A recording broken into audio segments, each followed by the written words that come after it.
We're going to be talking about covering a lot of ground. And some of it might seem a little repetitive. I might circle back around and repeat things in a different way.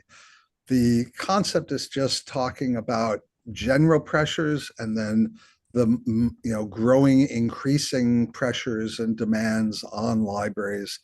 Now, my focus is academic, but I will try to you know make sure that there's good information for others as well. A lot of what we're trying to do is we're getting more and more demands, more and more expansion, more and more service requirements, user population into the same amount of space in most cases. So let's who I am. Yes, I am the Associate University Librarian at HKUST. Feel free to send me a WhatsApp if at the end, if there's more questions that you think of later, I'm always willing to respond. So that's just FYI. It's just a nice picture. I like that one. So today's talk, we're going to go into design concepts, selected high-level issues, negotiations with architects, some historical context for libraries and academic environments, my library, HKUST's physical development, pressures throughout, some specific recent examples of space optimization we'll get to, especially a little later. And all through it, I'll be revisiting, repeating, coming at things from different angles. So to kind of emphasize different aspects. So space planning. Think of the scope. Space planning is not, okay, we need to open another room, or okay, someone wants to do a thing. You need to first think about holistically all of your space. And you need to think not just the facilities, the budget, the people, what are your limitations? What are you allowed to do by your boss? Are you a narrow scope? You may be thinking about space in just your unit and not the holistic of the library, but you think the holistic of your unit. Are there things you can think about, propose?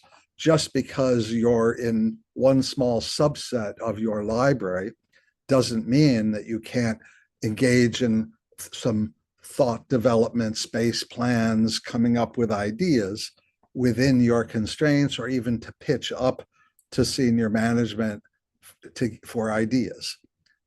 It's not all top down. Some places it's very top down, but we try to encourage ideas from the bottom up as well.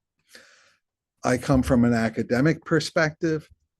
Many of you may come from public libraries, special libraries, or others. Many of these things all are factors no matter what kind of institution. Do you have growth? What are your particular pressure situations? They won't necessarily all be the same as the ones that we're experiencing that I'm going to highlight. Some of you may say, oh, we got no pressure. Well, if you have no pressure, look out, you're in trouble. If you have no pressure, that means there's no demand for your service, no demand for change, or no one's thinking about change. And you may suddenly turn around and people are going, well, why do we have you at all? Because if you're not growing and developing and responding to changes, then you're doing something wrong. It may not look that way, but whether you're a medical library, a law library, an academic library, a public library, everything changes. Okay. The expectations of your user population, the very breakdown of your user population, everything. So if you don't see any pressure, you're not looking right. Or you're going, well, I'm insulated from that by my bosses. I let them worry about the pressure. Okay, that's fine. But if your bosses are not really, you can give them ideas that help, because your job and how well you can do it depends on how well your institution responds to changes and pressures and everything else. So if you go, oh no, we're fine, I don't have to worry about it. that's when you really better start worrying, because you don't want to be looking for another job either. Opportunities. I keep saying pressure, problem. It's not problems, it's opportunities, ways to do something new, ways to use a new tool to improve your physical facilities, your online facilities. I mean, we're not still using card catalogs, except some public libraries use them to hold seeds for checkout. Okay. Technology changes, needs change, the physical environment change, climate change, everything, political circumstances change. So it all affects no matter what kind of institution you're at. There's a lot of facilities considerations. Something may be a trigger point. Something happens and you go, okay, someone's donating money, that's a trigger. Or for us, there's a new course, it's a trigger. You may be evaluating or assessing a service model and saying, how can we do it differently? You may be consulting, asking your user population or stakeholders how better you can meet their needs, and that can affect your facility plans.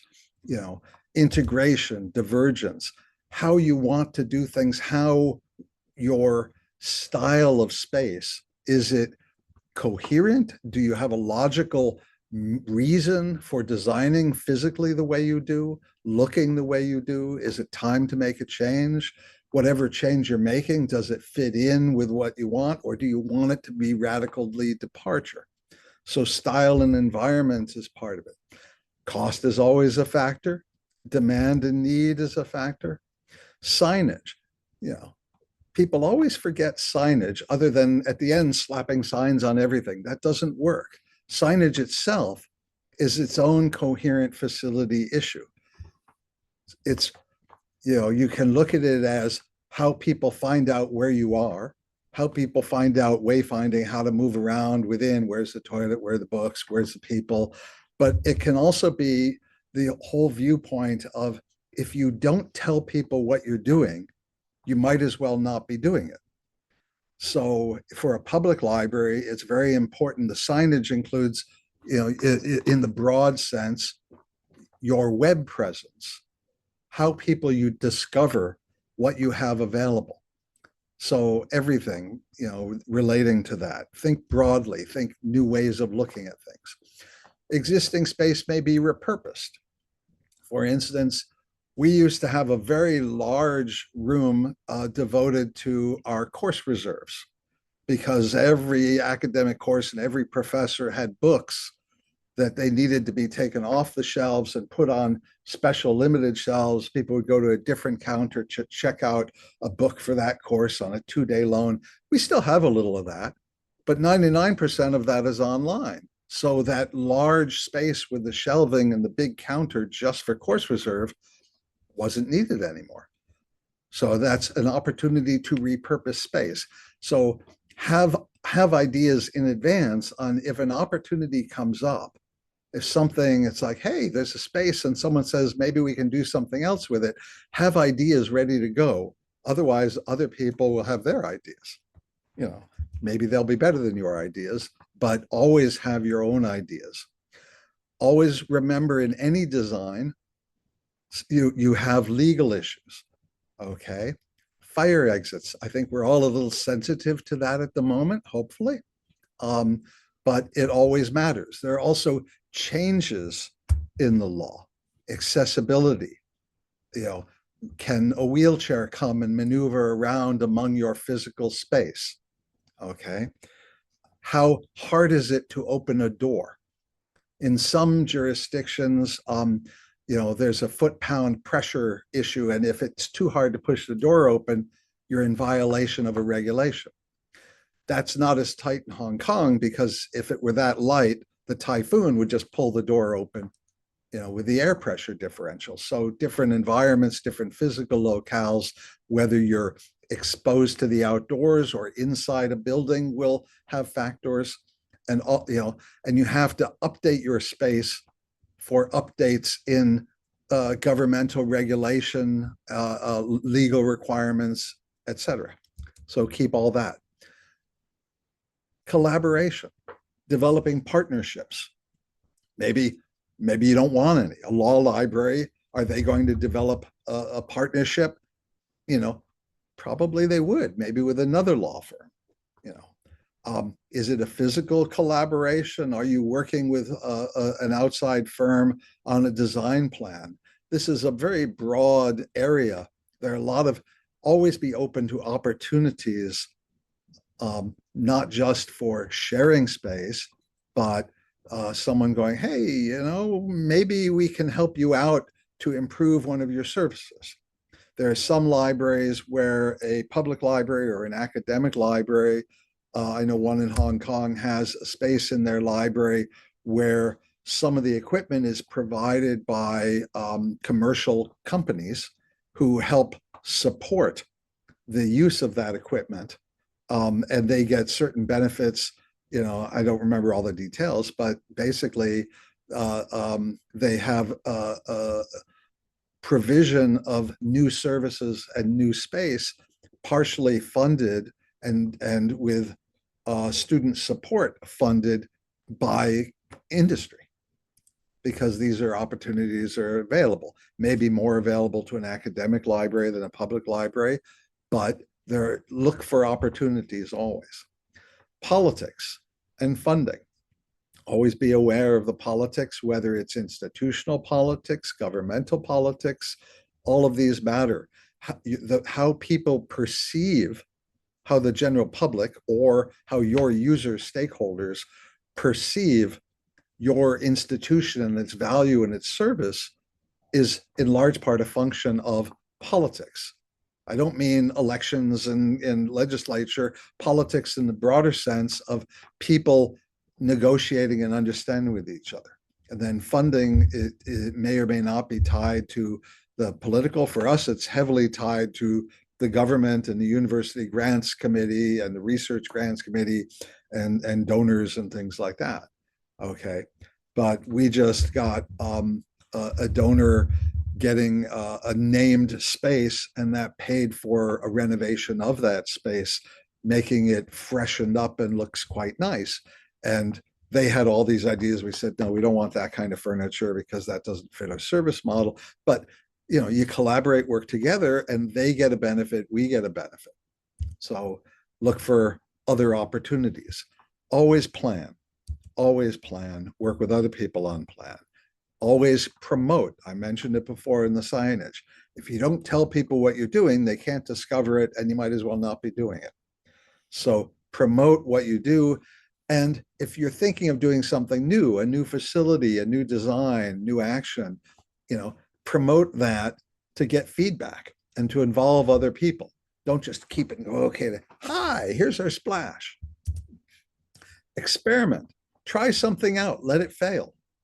Okay, not everything is going to be a wild success, but you know, if you can say, okay, this makes sense, or we think, let's give it a try.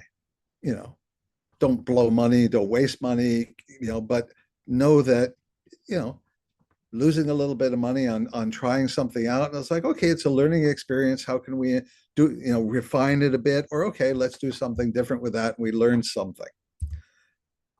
Then you always, part of my screen is blocked, sorry. How do I minimize this? Right, there we go. University library mission and strategic goals. Whatever your institution is, you have to be tied into the mission, always. I'll be repeating that over and over later. Okay, back into here. Empower your users. You know, just as an example, years ago, we were putting out some sofas, single seat sofas into an area of our library. And some staff were concerned that users would drag them away and put them next to a table or use them somewhere else, and they would have to move them back every day. And, you know, we said, don't move them every day, you know, see where they float around. Eventually, you know, you work out a schedule to put them back where they belong every now and then, once a week, once every couple of weeks. You know, that gives the users a sense of a little control over their space. Our campus management office in the discussion was going, well, we can help.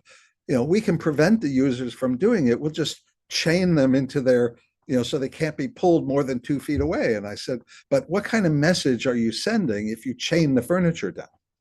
Okay. So we try to allow the students to feel a sense of empowerment as long as they're not damaging anything, you know. So a lot of those aspects, think about the implications of what you do. So also any space you design, any change you want to do, try to have variety in the different kinds of spaces, but each individual space, see if it can have multiple purposes. Like when we first opened, we had a computer classroom, but it was closed and locked up when we weren't teaching classes. Okay. We changed that model so that when we're not teaching a class, let people go in and use the computers or use the tables to study. So the space is available all the hours the library is open, not just, okay, it's only for these times, only for those times. Um, you know, other people are doing things where they have study rooms where they can have a divider, make them smaller study rooms, or other have this room become a presentation room or a video room or other types of functions. So see whether or not you can come up with multiple purposes so there are different ways of using every space so you can maximize its utility and the opportunities there. Some example considerations: plan and design for the organizational or physical environment that you're in. What I mean by that, I'll show you a picture in a minute. It's like you have to fit within the organizational structure, but you also have to fit the physical space you're in. Some of you are going to be in a room inside a much larger building. Do you have any windows? What's the entrance look like? Can you modify the entrance? What is the organizational design expectation? The people coming in to the building that are welcome to your library, what are they seeing outside your library? Okay. For our opportunity, we're out in the middle of nature, and that has an effect. So whatever you have, work with your designer, your architect, or yourselves if you don't have a designer and architect, and develop a design philosophy. I'll talk a little bit more about some of that, but that can relate to the facilities, the furniture, the materials, the fabrics, the colors, the lighting, direct or indirect. Some things like I always love indirect lighting. Most of the time we can't quite afford it. So we just have standard lighting like what's above me now, except in certain special task areas. So the budget doesn't always allow you to do everything you would like to do. But as an example, one issue of lighting is what color temperature should your light bulbs be? The tubes. So what kind of lumens? Should you be at a color temperature of 8,500 Kelvin or 4,500 Kelvin? What is the standard color temperature of your institution? If you look at the literature, the brighter colors allow a lot of fine detail and control, but people, their eyes get a little tired, it can be quite a bit faster. So we used to have 3,500 as the standard for our library because it was easier on the eyes for students that needed to be studying for like 8 hours at a time. But our university made an institutional change and they wanted to move to 4,500. In the end, they moved to 4,000 as a compromise. And there are a lot of reasons for that to be a global change rather than the library being a different color temperature than the rest of the building because it looks funny, especially through the windows. Also, in terms of when they're ordering spare parts, the larger the volume, the greater the savings on the institutional level. But have a reason for why this color temperature, why you want the warmer versus the cooler, or the other way around. Okay, so think about that, as one example. Furniture. Do you want chrome and plastic? Do you want big solid wood, old style things? Do you want adjustable seats where users can change the height? Do you want to have zones within your building if you're large enough, where this zone is this kind of style and this zone is a different kind of style? Some colors and furniture materials are more conducive to a quieter environment than a brighter environment. For instance, bright reds and bright yellows and bright colors increase in the energy level, which, that can be good in some environments, but it often can create the generation of more noise. And so you may want to go with the more muted tones as you get away from the entry door. And if you want to try and say, okay, back here, we want to be quieter. So you change the furniture to fewer large tables with big groups of people and more carols or something. That might be by floor, might be by area, might be by room, might be by zone. But you think about all of that as part of the psychology of your design, how it fits what you're trying to accomplish. In some cases, you want to, have higher energy levels. If you're having certain secondary school programs where you want the students to have a high energy level, then you'll do a slightly different design in that area. So wherever possible, work with, discuss these issues with designers and architects. So we already pretty much touched the type of organization will affect many of those decisions. There are some, like a law library probably doesn't want to see lots of toys and beanbag chairs and super bright colors around necessarily in their library. They might want it in a different room. So that'll have an effect on you. Our population, we're a university. We have a lot of undergraduate students. Our population is comparatively young and mostly academic researchers. We don't have that many children or elderly other than faculty, children, and spouses. So how does that impact your design? It'll be pretty dramatic. For a public library, they're going to have a much wider range of educational backgrounds and ages that they need to equitably handle. And so that's going to dramatically affect how they design their space. Location, where we are, we're by the sea, on a cliff. There are clouds, there are woods, there are birds. We have tons of windows. The morning sun shines in and there's glare. So we have some filtering on the outside of many of the windows. But that means there's this view. We want to bring in that natural light into our building as much as possible because it's better psychologically. So there are many ways in which we design things to allow light to penetrate deeper. I'll show you a couple of those. But that also means that when people are in the building, when they're looking outside, they're seeing the ocean, they're seeing the blue sky, the white clouds, the storms, the green.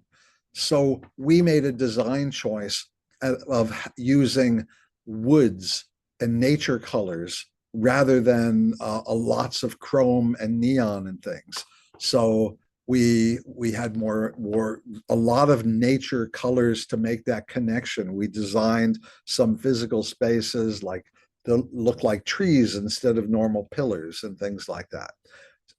So that doesn't work as well. It would still work in our environment, even if we didn't have all the windows. People coming to our university campus are still in that setting, and that affects it. But the fact that we have the direct physical access so much to the view strongly affects the spaces. But you also have to think about how different users study or use the space. There's some people, if they sit and all the seats are by the window, they're just distracted. They're not getting they're having a hard time studying. So you have to have other spaces that don't have any windows or where the windows are up high just for the light. So there are fewer distractions so that people who want to study in that environment can study there, as long as you've got the space to accommodate that. So all of these are factors. This is our campus environment, okay, from the side. you can see all through here, these are student dormitories going up here, and on the left, just out of sight, is the library and academic building. With this kind of a view, it's very easy to spend time going, instead of researching. So that matters.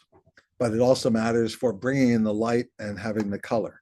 Signage, I talked about a little bit before, identifying, wayfinding, enhancing space, explore opportunities. I'll tell one little anecdote here. When our university was being founded, there was a campus-wide contract for standardized signage throughout the university. And our founding director, looked at the signage and said, "It's ugly. I mean, it's perfectly fine, but I don't want this in our library." And the designer is designing for university walkways. We need a designer who understands libraries. So she negotiated, and the campus management office said, "This is how much money we would be spending on signage for the library." And so senior management took that money out of that budget and gave it to the library to hire a specialized library signage consultant to design signage for our library. It looked totally different from the rest of the campus, and it helped set that that style and that philosophy, the visual philosophy of our environment, and more emphasis on service direction rather than room direction and people direction. So, look for these opportunities that are not necessarily offered, but it's like, something's going to happen. Is there a way you can, say, okay, how does that affect our space?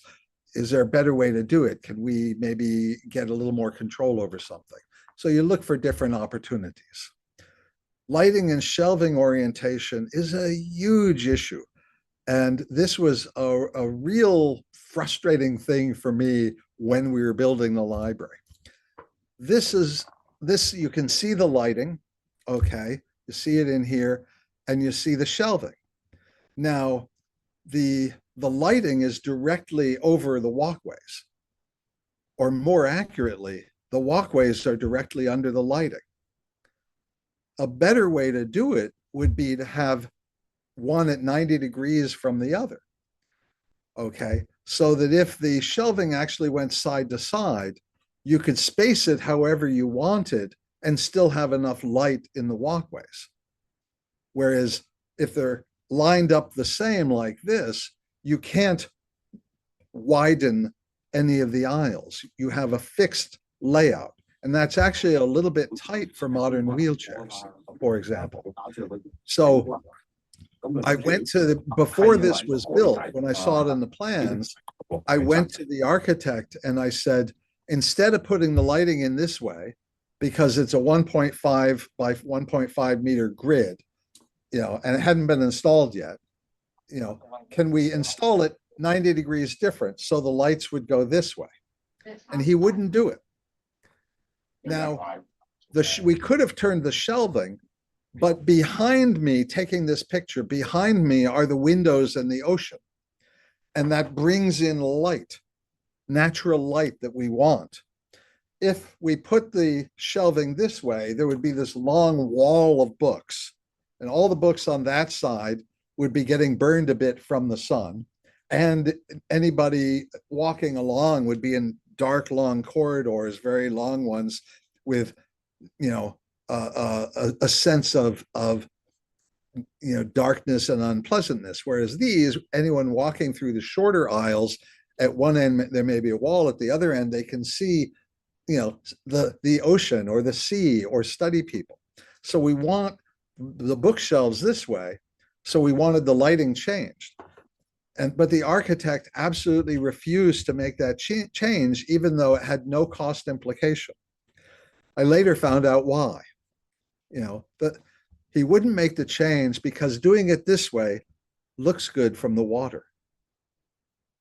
Someone in a boat taking pictures and submitting for an architectural design award, which was won. And it does, it looks a lot better from the water, but it's less flexible in the future for your plan. So this is just making early choices, knowing what choices you're making a decision, a change later is a lot more expensive than making a change at the beginning. So once it was in, okay, that'll never change, but it does look good. But all of these design factors matter. So talking about design change, it's not just now, all through history, libraries have had to design for change. Technology changes, how users learn change. That doesn't matter if it's academic, public, law, medical, special. They're coming there to learn. How they learn, how they teach changes.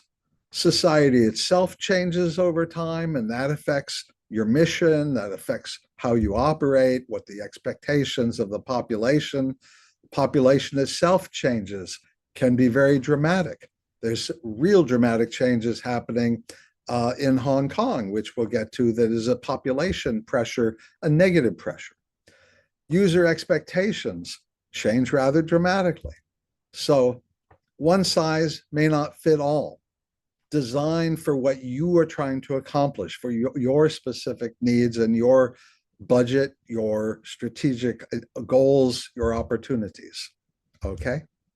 So throughout all of this, there are critical iterative actions I want to highlight. And then we'll get into some more specific examples as we go on. Don't just, when you're walking around doing your job, stop periodically. Don't just rush through the days. Look around. Watch how users use the existing space or interact with the space or avoid the space. Okay. Listen to users. Ask users what they need. Ask non-users why they're non-users, why the library is not relevant to them, why they don't use it, So don't only look at the people who are already convinced. Think about trends, professional trends, social trends, societal trends, and talk, communicate. Don't just, don't just listen, give feedback. And no dead ends, ongoing, iterative, always repeat. So always be out, engaged in this process. You're never done. Okay. All libraries are in a constant state of flux. Everything changes. The mission and goals, these are among the most important things. Politics, technology, the market, competition for staff, competition for jobs, competition for the students or your user population, the pedagogy. When I was in college, we didn't have much group work. Now almost everything is group work. So we need study rooms. The population changes, and always and forever the budget. But these three are really the biggest keys that are at the top level of what you can accomplish and what you should be thinking about: population, budget, and institutional mission and goals. Institutional, local, regional, international. Don't just get in your narrow focus. Think about how you fit in the broader scope of things. Okay, HKUST Library, we opened in 1991 with 3 floors. 2 more opened over the next several years as part of a planned campus expansion. As with many campuses, small number of students, then more, then more, then more. This here is a building frame that was built. So this was the original building, and then 12 years later, they used that frame to add on and build the extension for the next expansion. So they planned from the beginning by having that frame that saved a lot of cost on making that building expansion. So plan for growth, plan for change, plan for opportunities. Then over time, you may notice a trend. Reference shelves, a lot of them were replaced with the information commons in 2006. Then we expanded it in 2009 by taking away more reference shelving. Then bound periodicals. Bound periodicals moved mostly into off-campus or off-site storage. We swapped a shelving space, 1,800 square meters, to create a learning commons in 2012. In 2024, we got some additional study space and a third entrance to the building down on our LG5. In 2027, we're going to have a medical library. We're going to have the first staff coming in for that in 2026. So all of these are impacts on how we're going to do things. 334, some of you may remember when Hong Kong moved from a 3-year undergraduate model to a 4-year undergraduate model. Tremendous opportunity, tremendous risk, tremendous trauma. In essence, each university took in an extra freshman class. So we increased our student enrollment dramatically, suddenly. This was unique to the university side of things, but it affected secondary schools because effectively 1 year of secondary moved to university for a lot of the students during that year. Each university received support to add facilities to handle the 334 change. Now, I'm focusing on this as an example of population change because we're in a really a time of significant population adjustment at the moment. So let's talk about how things modified over those times, what the impact was. All the libraries received not just bodies, but received support to increase space. The Secretary for Education, highlighted 334 worthy investment, participation, support. This had the big imprimatur. And they knew it would cost money, recurrent money. A net increase of 14,500 additional students would be involved, and there'd be more money needed. 3.4 billion to build additional university complexes and facilities as a one-off. So money was thrown in. All the universities essentially got building space. Some of them, these 7 very major construction projects were done. The 334 growth in student population from the UGC website. So you see the universities and suddenly begin with that blue spike. And it's only gone up since then. That was 2013, the first year of the 334 growth.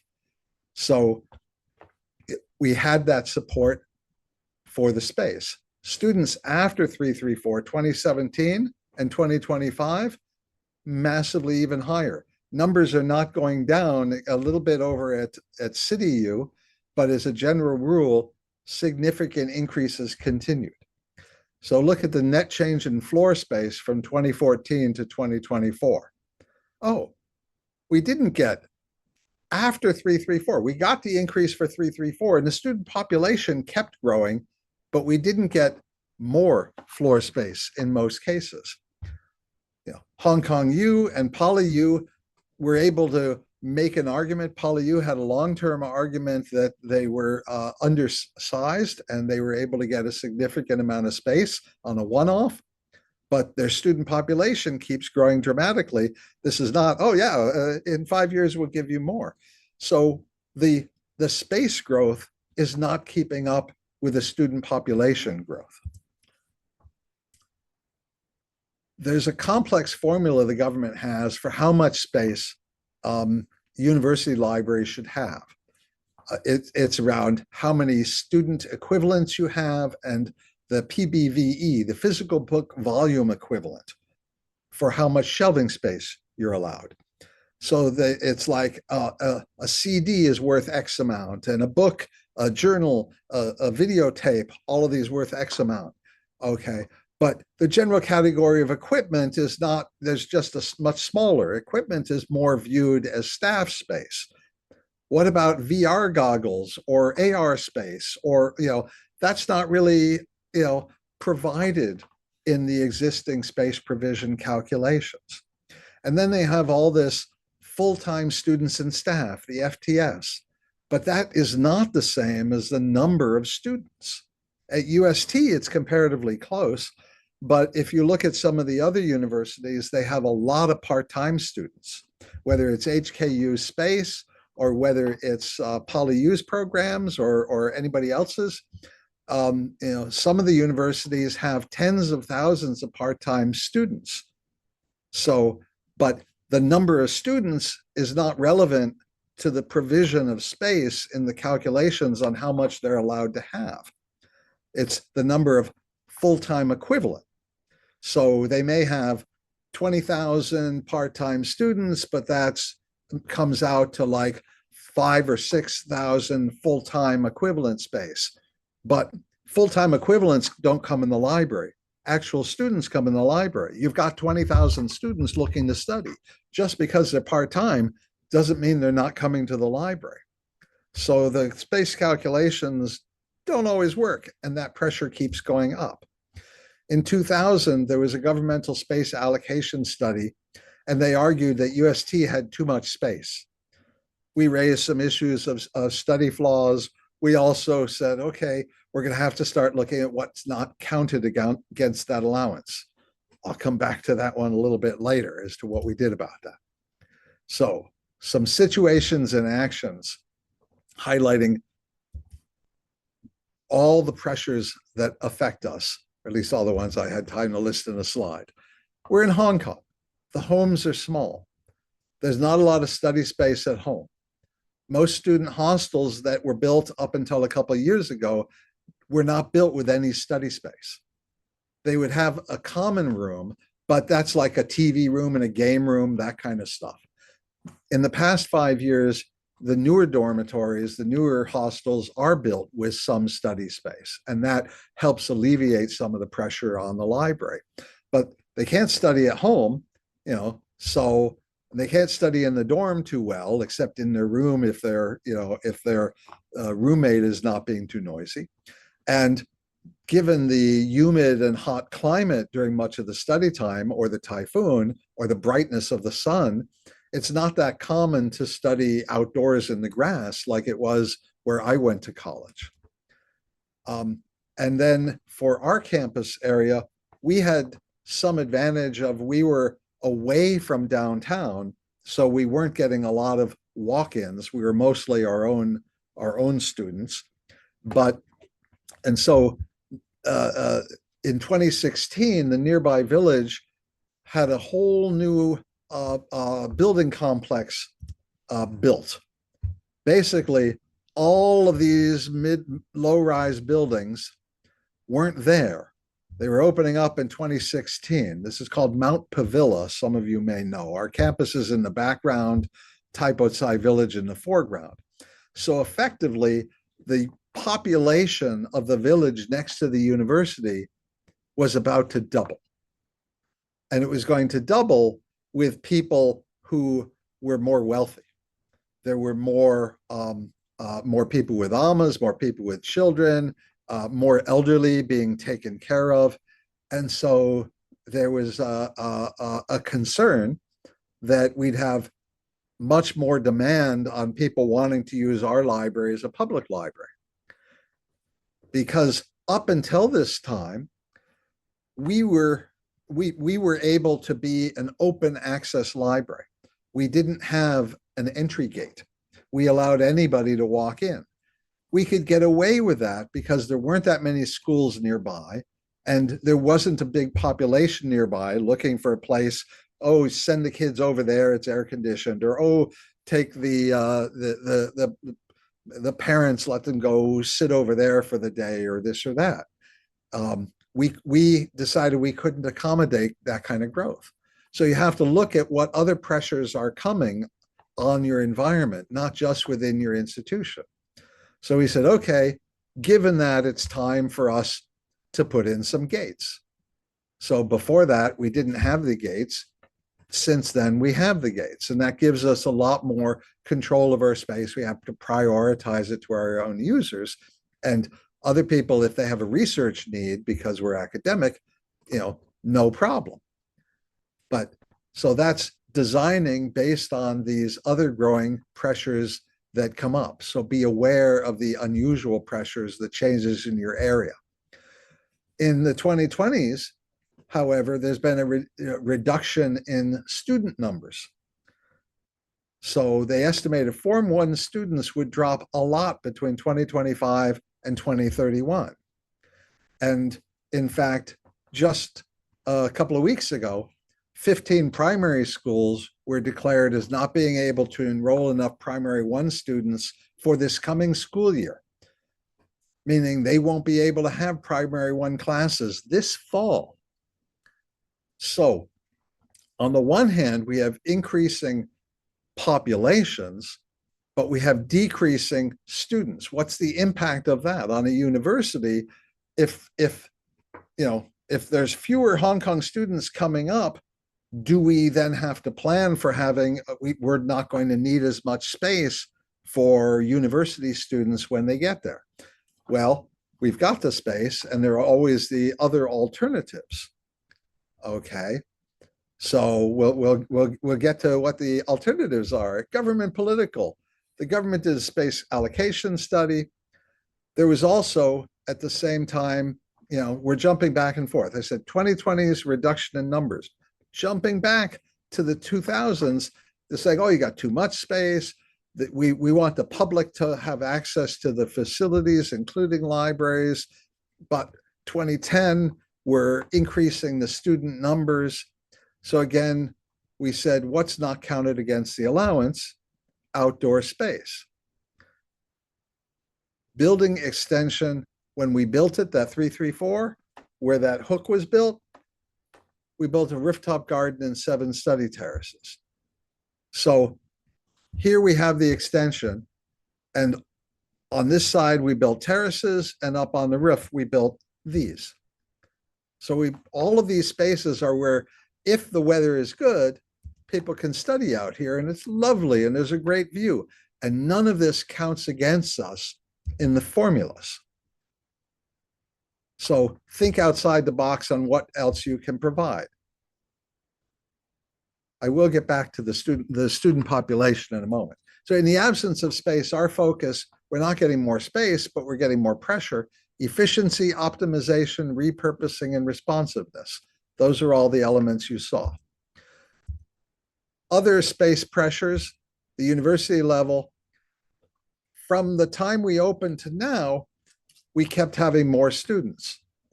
2010, 9,500, 2011, 11,350. Now we have over 17,000 students. Well, how can that be? Where'd they come from? Only 12,600 of them are government funded. That affects also in the future. The government funded, that's the Hong Kong students' numbers coming up. Well, the university looked early on and said, well, we have other, we were open globally to external candidates, non-local students, limited percentage that we're allowed to have based on the government. But the non-local student percentage has been rising rapidly because that doesn't come out of our UGC funding. It's more self-funded. It's more expensive spaces. The money often comes from elsewhere. It's not quite that simple, but the government allows it. And so the subsidy portion is lower, but there will be some subsidy for an increasing number of non-local. So Hong Kong raised the non-local university student intake ceiling to 40%. And in 2025, they said they're going to raise it to 50%. So half of our students won't be from Hong Kong anymore. That's just been a trend. And that ties right in. If we have fewer students coming up from Hong Kong, okay, we need to fill the spaces. And it's not just to fill the physical plant, because we could give away space if we had to, but the way the university is structured and the needs for the research and the collaboration, each institution is designed for a certain amount of people. And if you don't have the bodies, then you're going to have to start cutting programs or doing this or doing that. And having an international reputation is beneficial for not just the institution, but also Hong Kong as a whole. But it's still a little bit of startling number to see 50% as the non-local student increase. Baptist University says the number of first-year non-local students increased by 200% from the year before. They're still below the 50%. Okay, so it's like the government increased the limit, but Now they're recruiting more to get closer to that limit, dramatic increases in it. So that also means a lot more pressure on housing where the students will live. The talk of converting hotels into student dormitories, part of it is from that, because local students have local families that many of them can work with for some of their years. But we need new dormitories, we need new other options because it all happens so quickly. And what's going to happen in the future? Programs are expanding, not just the 334, the growing self-finance programs. We'll have a new medical school. How will those plans affect? Will there be additional resources for the library for the medical school? The answer is yes, there will be. How, what needs to be provided? Not all medical schools are the same. Our understanding is our medical school will be more research focused rather than the MDs in the ER. So they'll need more research laboratory design support, not really for the library, but who provides the learning equipment for the medical school? The school or the library? I mean, learning resources used to all just be books. There's still books and databases, and that's where the library comes in. But what about the physical, like the resuscitantes that they have to learn how to do operations on? What about the VR and AR equipment? Is that a library function? Is that a center for educational technology function? Is it an opportunity for a library or is it a danger for a library? I mean, all that needs to be looked at as to what are the choices to be made. What will impact the different pedagogy going forward? We've already had the growing group work, the growing e-resources. Here's an example of our library during exam time a number of years ago. And I want to highlight a few space issues here. We're mobbed, okay? But look at the windows in the background. You see, this is the window sill. You see the carrel. So a person sitting is actually not able to look down out the window. All they can see is the sky because the furniture isn't designed to match the window design. So you can look at how people are using the space and think, can we improve this? But any improvement we make, we have to not lose a lot of seats because we need these seats because this is the kind of density that we have. So this is the same space during a more of a break time when it's not full. And you can see it's a very traditional study hall type design. So we said, okay, let's redesign this, make it a little more engaging, have more chairs that are adjustable height, make it a fresh space instead of a study hall environment. So this is the same space after redesign. We have some raised tables over here where the table is at the level of the windowsill so people can engage with the outdoors more. You have lower furniture in angular shapes, a little bit, hexagons and trapezoids to make things a little bit different clusters instead of all the same length tables, different shapes, but still accommodating the same kind of density. So you look at these opportunities and you think about, okay, what do we need to do with what we have? And what are those pressures on us? Because people looked at the first one and said, well, this is dated and it's not a good place to study. They look at the second and say, I'm happy studying here. That improves their ability. It improves our mission. It improves their efficiency and effectiveness. But we still have all those students. It's not like we're going to have, if we're suddenly going to start having less and less, fewer and fewer people, then we're not going to have the budget to change the furniture. All of these are impact factors. So this was one example of a change we made in space, but you have to think about all those impacts. Talking about the pedagogical changes and the demands, starting with 4 group study rooms. Remember, all the reference shelving, all of this was reference shelving back in the 90s and in the early 2000s.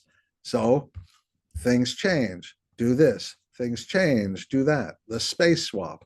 We now have 76 bookable spaces between rooms and pods and teaching spaces. We have 3,300 seats in our building. Can't have 3,300 people sitting in the library. You have a group study room, or you have a table with 5 chairs around it and only 2 people sitting there. No one wants to interrupt them. Or a study room where people have dragged chairs from another. There's 17 in here and 3 in there. But, we get actual demand of up to 2,400 bodies. This is 2,320 at 3:45 a.m. P.m. God, a.m. I'm doing well. This was last fall. This is people actually in the building from counters that we have, counting people coming in and going out of the library. When we have 1,800, we get complaints. People feel we're full. Now we have 2,300, 2,400 regularly. The population keeps growing, but we don't have more space. So we look at other ways to optimize space. Don't just maximize seats. I could throw in 500 more seats, but it would be a horrible study environment. No one would want to learn there. So you have to maintain or enhance the quality of your environment while also maximizing utilization. This example, you see these chairs here. These chairs were actually bought in 1991, and they were the original chairs in our first computer classroom. Actually, it wasn't even a computer classroom, our first classroom. And they've all been repurposed. And it's like, instead of throwing them away, I said, okay, I've got 40 or 50 of these.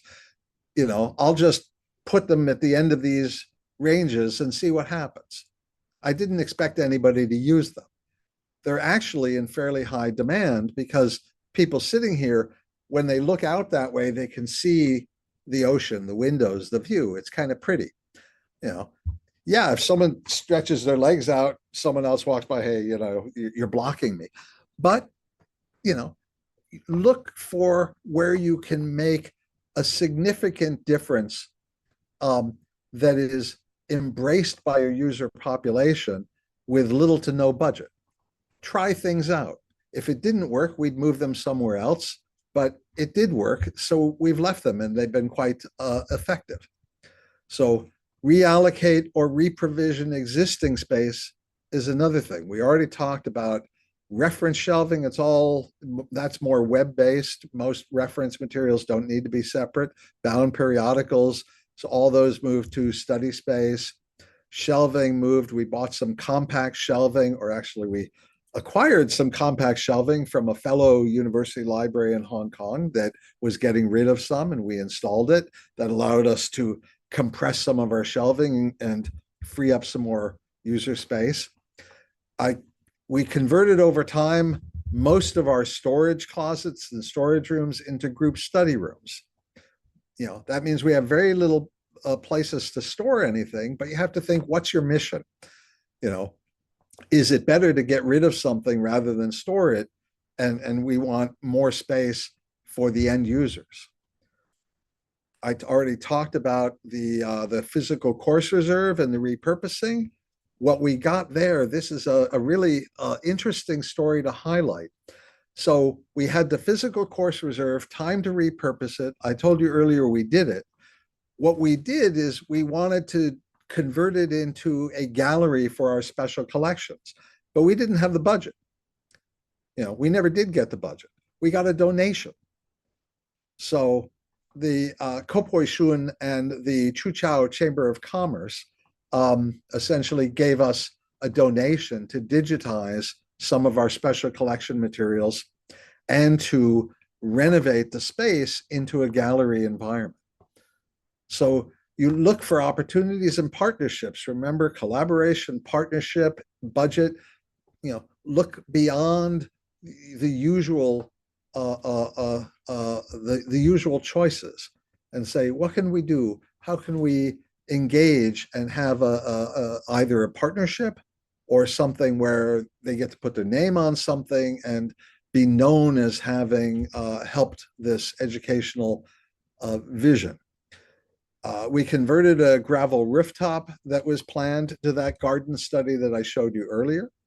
And most recently, we relocated our microforms to create a zone of study pods. So we had microforms, compact shelving, and readers on our 24/7 access floor, our Learning Commons floor. But they became less and less used. And we said, okay, if we can move our lower use materials to a lower profile and quieter space, then we have more space in a 24-hour zone that we can do something else with. So we moved these on the left, we moved these compact shelving microform cabinets onto these compact shelving carriages that already existed down on our bottom floor. So much farther away from the entrance, much lower priority, and also a quiet environment, and not occupying such valuable real estate. Then we took that space and repurposed it for learning by creating this study pod zone. And this was a way where we didn't have to, we could essentially get 9 new group study rooms of different sizes and some open study space with a fresh look without having to pay to put in drywall, redo the lighting and wiring and everything. Instead, we have the already pre-built pods. And the other advantage is if the space didn't work out, we can relocate these to somewhere else. They've been wildly successful. And this area of our building is open 24/7 during our exam times when we're more busy. So that was one of the more significant recent applications of change based on our space pressures, making a change in your space to more effectively meet the needs of your users. Another one, importance of observation and surveys. We used to have, we did this, a regular survey with many of the universities, the LibQual, Association of Research Library Survey, plus we did focus groups. And so we changed an area of sofas and tables to study carrels. So this area here, we have these these tables in our 24/7 zone. And they work very well. They were very popular. It was a good zone. We had 2 areas pretty much the same on either side of the staircase. But we looked at our survey, and the students were asking for more individual study space in the overnight area.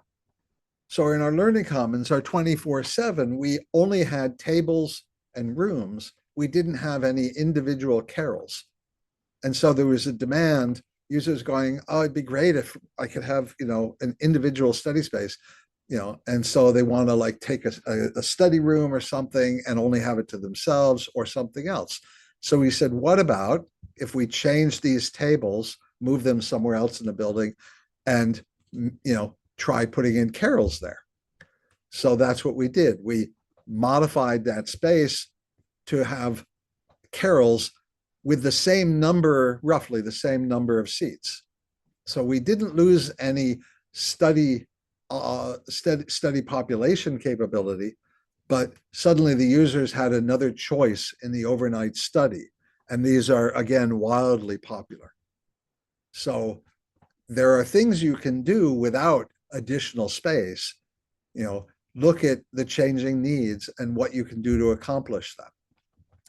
Another was, this was the bottom of our open void, looking down from the ground floor down to our LG4. We had these 6 tables and these sofas at the bottom of the void. The survey result, the users complained about noise from those tables coming up the void. Sometimes people would get a little bit noisy. And the sofas, well, they weren't very heavily used except some people sleeping on them. So that we didn't consider the most efficient way of using it. So we said, okay, let's do the same type of carrel arrangement for down there. Change it all to single person carrels, generating less noise and using more of the space effectively.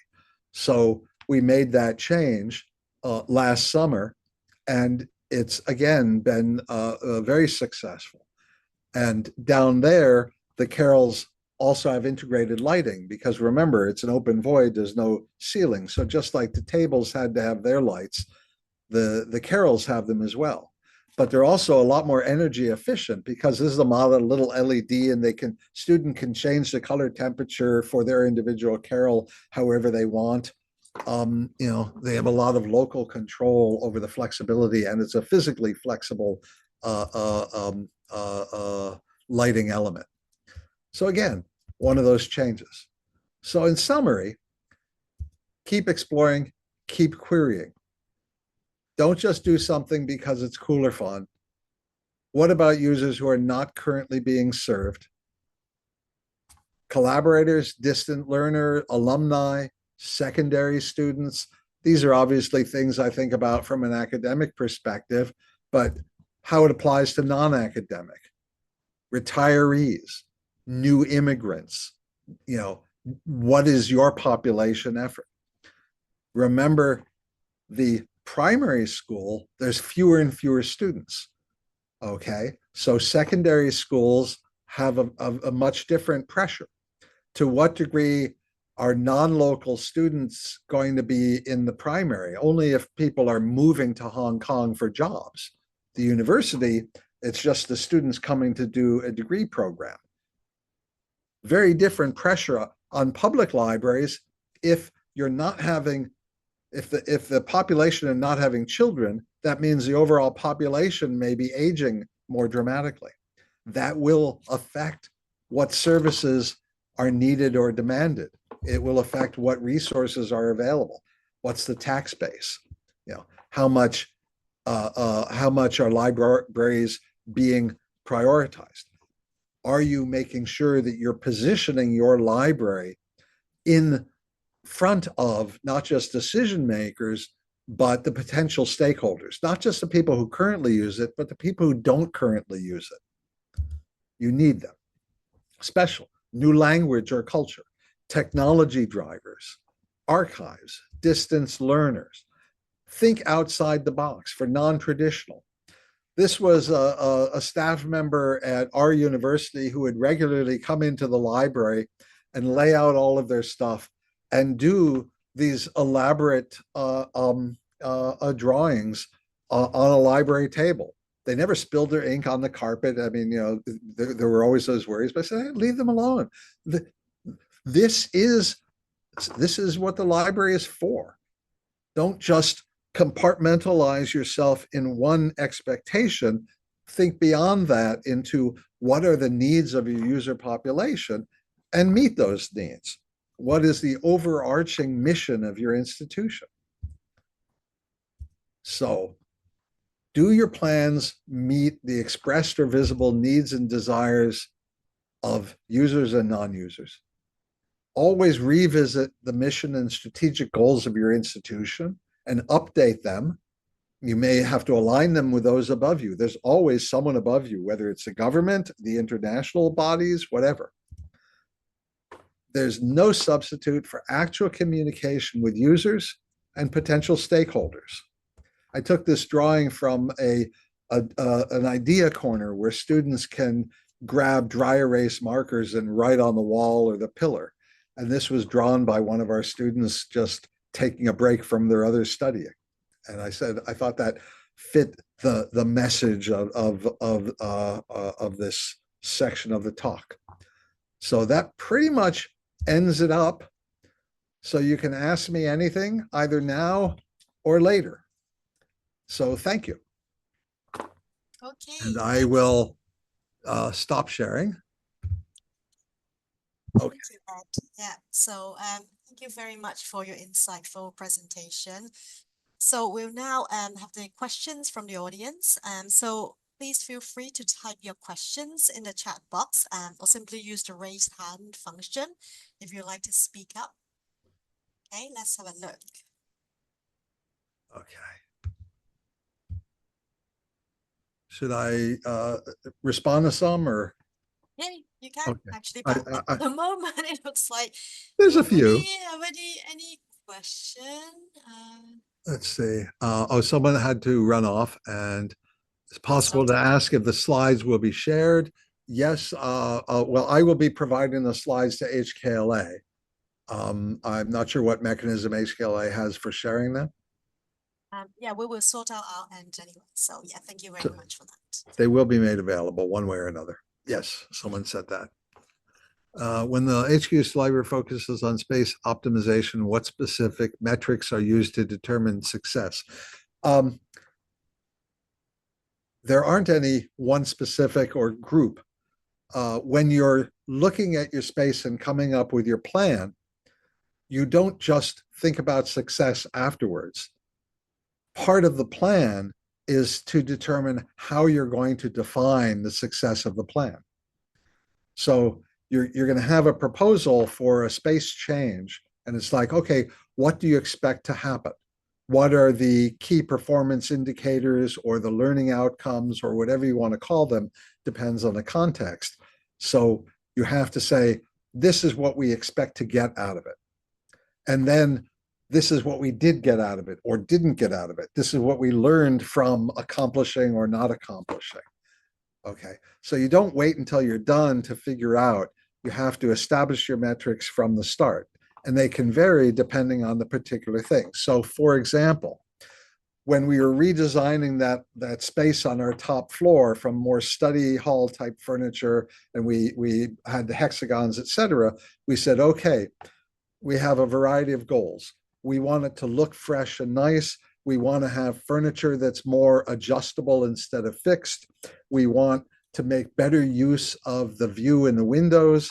We don't want to lose seats overall.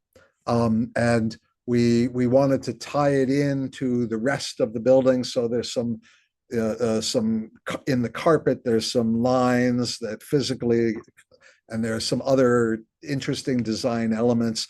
There's a that he did, but our needs were to have a space that was welcomed as a much better looking environment, to be a place people would flock to rather than go to as a last choice, to feel more dynamic, to give more variety of seating options, but to not sacrifice the number of people who could actually study there. So those were the key metrics there that we worked with a designer on. And there were a few others. For another space, it was we want to for the learning commons, we were converting from the Carols. We spent 6 months just working with a designer on what we wanted, and the designer also having focus groups. We also arranged meetings with each of our schools on what do you need. So once we synthesized the demands and expectations, we said, these are the variety of things. So there were service changes we want to accomplish, the ability to have 24/7 and to not have to close it before we reopened it. So, being able to close the rest of the library and have this one independent from a heating and ventilation perspective, as well as a security perspective. So the particular metrics depend on the particular plan. Yeah. I hope I've answered that. If you have both budget and spacing constraints, everybody has budget and spacing constraints. You really want to expand and repurpose whatever limited spaces you have, but simultaneously facing budget constraint, what can you do? Well, you can't always expand your space, but there may be things you can do to repurpose. The simplest one I did was I showed you that hallway where I took old tablet chairs and I just put them in the hallway at the end of the rows of shelving. So that was zero new furniture, no carpet change, no space change. We just took some furniture that we said, okay, let's not throw this furniture away. We freed up a storeroom. So this furniture was in a storage area. We took it out of the storage area, put it into a public area where it could be used. And then that storage area could become something else. So we already had a room, it already had carpet, freshen the paint, make it if nothing else, a study room, try it out, make it a user bookable teaching space or some other thing. So there are things that can be done. You just have to look at what your opportunities are based on what you have. And other times you can say, okay, we have a more ambitious idea, and you package it as a concept and look for someone to give you funding for it. Look for a donor. Okay. That's what we did with our getting our special collections gallery from converted from the course reserve. The money didn't come from us. This was a multi-million-dollar donation from an outside body who they get naming rights for the space. So there are things that can be done.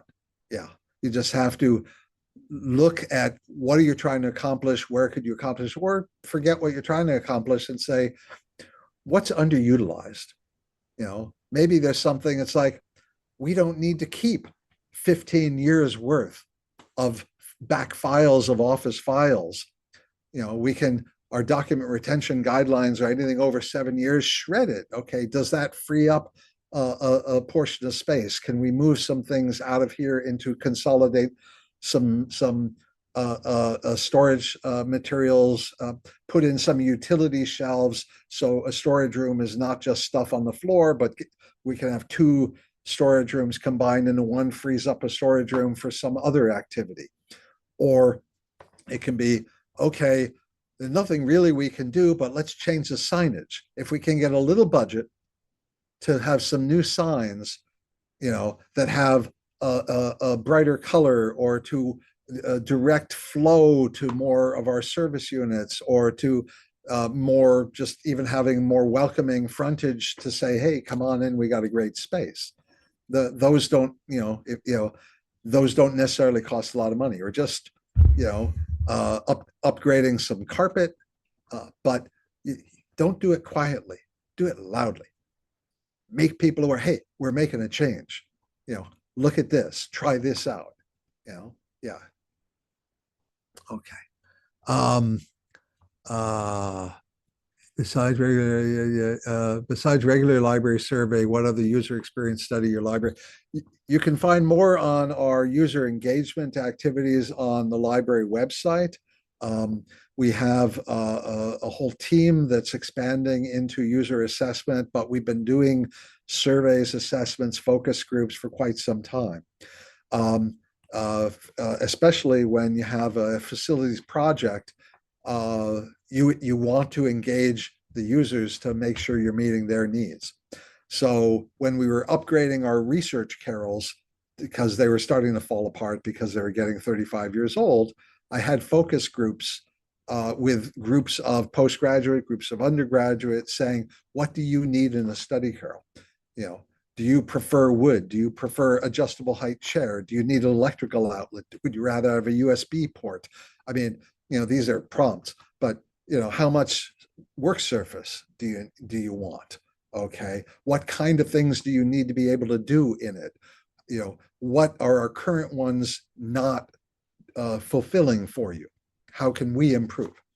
And so then we work with a designer on making those changes, and also designing something more modular and cost savings and reconfigurable. So that there are all these different ways of doing it. So we're constantly doing that. I won't get into a lot more detail. You can go to our website where we have some information. If you have any trouble finding, send me a WhatsApp or an email, and I'll send you some links. Okay. Yeah. Mighty Miss, you mentioned about the student numbers from Hong Kong dwindling. Then where do the rest of the student population come from? Yes. So for the universities, we have an increasing proportion of non-local, that's non-Hong Kong based students. So these are students from all over the world. I don't know the exact percentages, whether it's like 40% from the mainland and 20% from Australia, and but we have them from Africa, from Europe, from North America, Australia. Of course, the largest number is always going to be from the mainland. So these are students that apply for both the undergraduate programs but also a lot of postgraduate programs, especially postgraduate. So increasing numbers of them. But then that there are concomitant needs upon them in terms of, you know, how does the rest of society, how do they find, you know, ability to shop, ability to have a place to live? To what degree is it the university's responsibility to assist, and what is the impact on the rest of the population? Thank you. I'd like to hear your thought on, with study spaces increasingly being provided by other units such as infrastructure, student affairs, and other parts of the institution, what makes library study spaces distinctly valuable? What do we offer that others can't? Absolutely. And I am so glad that there are so many other places within the institution where study spaces are being built. There are a lot of opportunities that are now being done in where a very wide corridor now has some study areas in it. Over in City University, I really like, on their top floor, they have some nice study clusters where that are not part of the library. They're just other places where people can study. There are other places on our campus. Our business school has the Karen Lee Mentoring Center, which is a modestly sized 2-story space with tables and study carrels where people do study.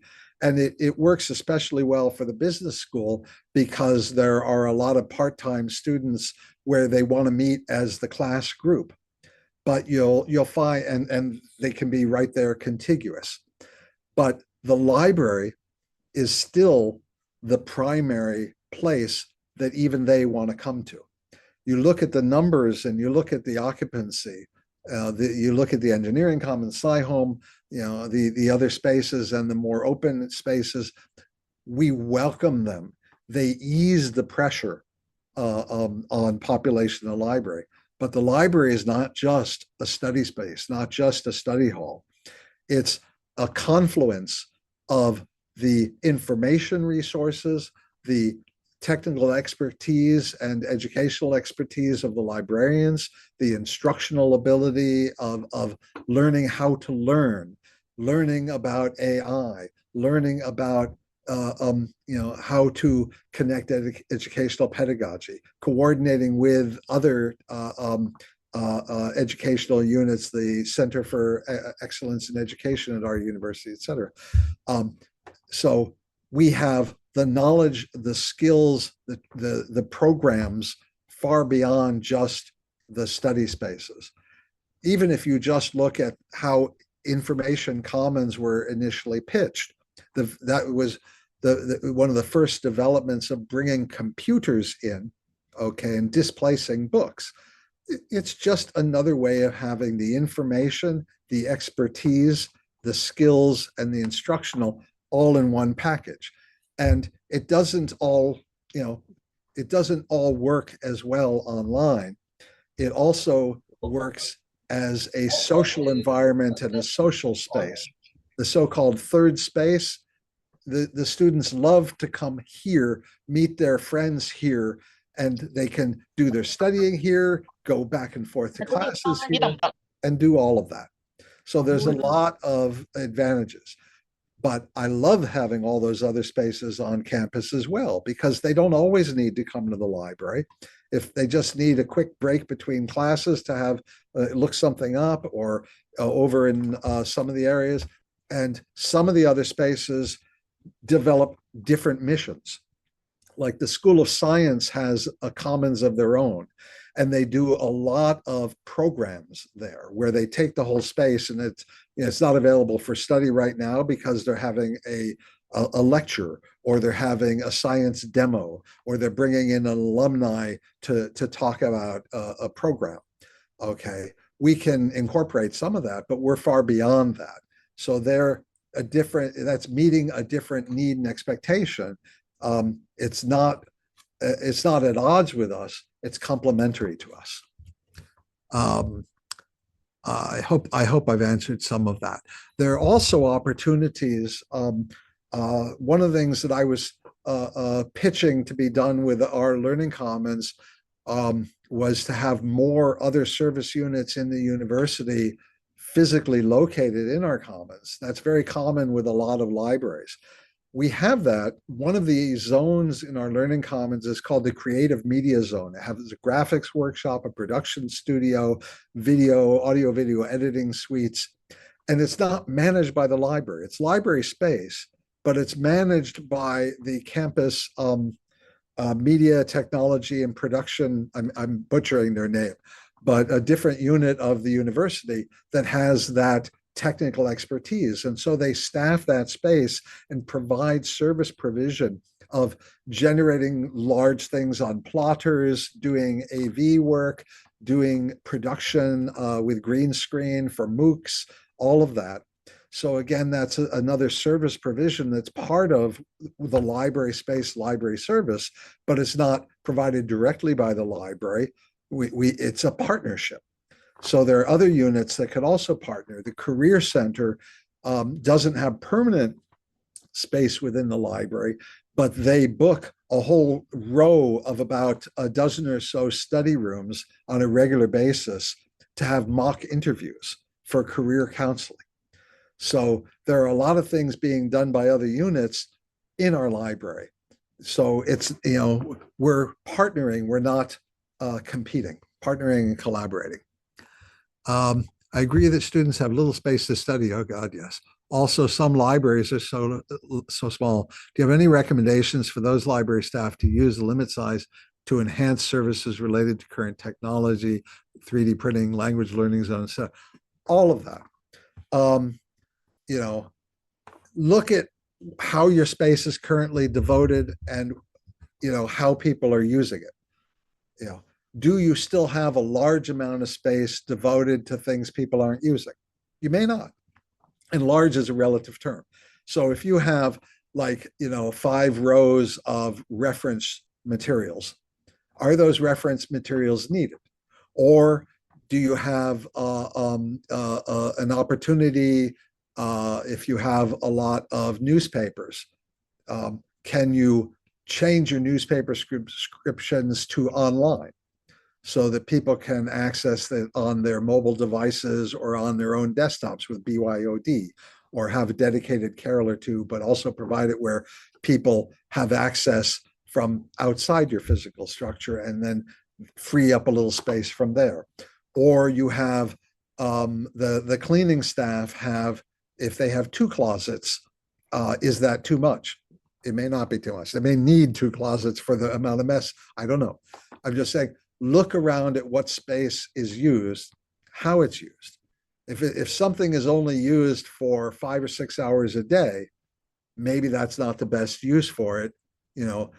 Even if it's used for those 5 or 6, if you put something else in that's going to get 8 or 10 or 12 hours a day, is it worth it? These are all judgment calls that you have to make based on your own mission, your own population. But, look around, look at opportunities, and ask people, ask your users, and always try, if possible, it's hard, to ask those who aren't using, why are you not using it? What would you like to see? And it's like, okay, what should we be prioritizing? Do we need to change our priority?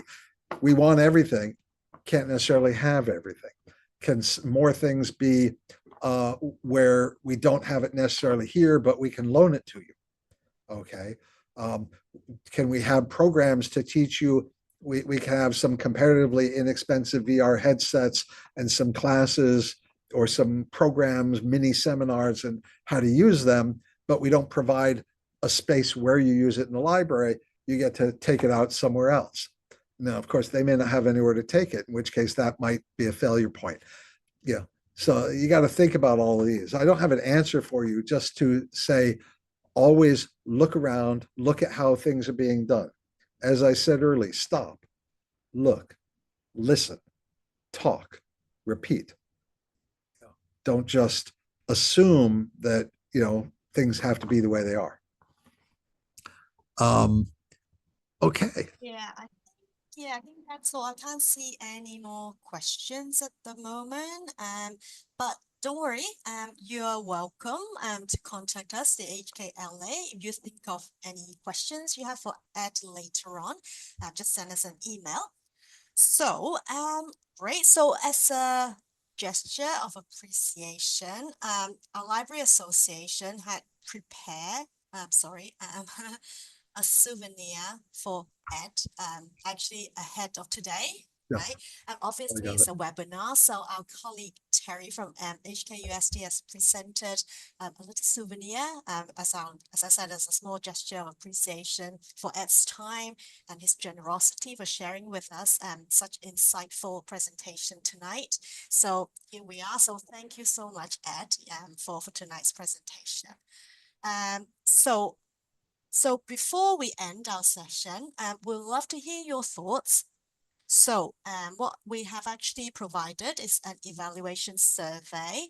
I can actually retype it here in the chat box. Yes, thank you, colleague. So evaluation survey, and please do take a few minutes to fill it out for us. So for our future improvement, anything that we can actually do better. And also before you go, please consider joining our HKLA to get access to more services and resources. So I have actually got a little slide here. So there we are. So oh sorry, I have to share screen again. Sorry, this is a little bit tricky with the webinar. Do this. So yes, so you can see a QR code. Please become an HKLA member. Then if you can support us and also, as I said, to get more services and resources. You can also find us on social media. You can find us on Facebook, YouTube, Instagram, LinkedIn. Simply just type in Hong Kong Library Association and then stay up to date on all our latest news and upcoming events. So that's all I have to share in a minute. This And is I really tricky. thank you all again for attending. I'm honored that there were so many of you, and I appreciate it greatly. So thank you and good night. Yeah, thank you so much once again, Ed. And thank you everyone for joining us tonight. Have a wonderful evening. So good night, everyone.